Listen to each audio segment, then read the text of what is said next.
नकल से सावधान। एक बहुत ही पुरानी कहानी है जो आप में से अधिकतर लोगों ने सुनी ही होगी, परंतु इसके आगे की कहानी शायद ही कुछ लोगों ने सुनी हो। एक सौदागर टोपियां बेचने एक मेले में गया। जब वह लौटा तो मेले में बिकने से कुछ टोपियां बच गई थीं। एक बरगद के वृक्ष के नीचे उसने विश्राम किया। घनी दोपहर थी, विश्राम करने लेट गया। थोड़ी ही देर में उसकी आंख लग गई। जब 2 घंटे बाद उसकी आंख खुली तो उसने देखा उसकी टोकरी खाली पड़ी थी, सारी टोपियां नदारद।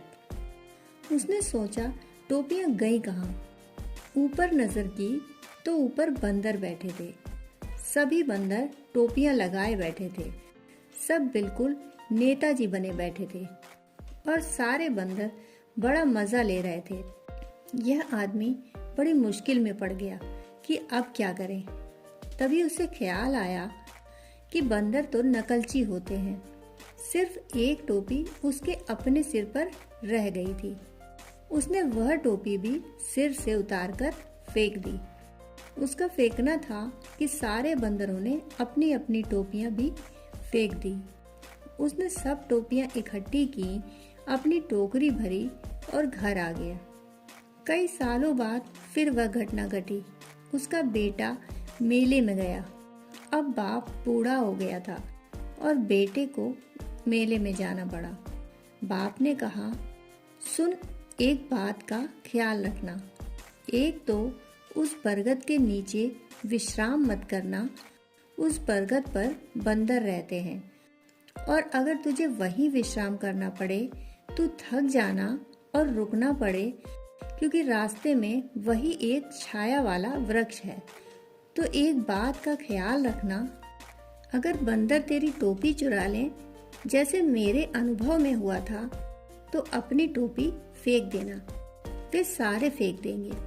बंदर तो नकलची होते हैं। बेटा मेले में गया। उसने सोचा जब अपने पास सूत्र है तो डरना कैसा। मेले से लौटा। बरगद का वृक्ष देखकर उसका दिल भी विश्राम करने को हुआ। बड़ी छाया थी, बड़ी दोपहरी थी और थका मांदा वह लेट गया। लेटते ही उसे नींद आ गई और जो होना था वही हुआ। जब आंख खुली तो टोकरी खाली पड़ी थी, परंतु बेटा घबराया नहीं। उसने मन में कहा, जब अपने पास सूत्र है तो डरना कैसा। सब बंदर बैठे थे टोपी लगाकर। उसने अपनी टोपी उतारकर फेंक दी।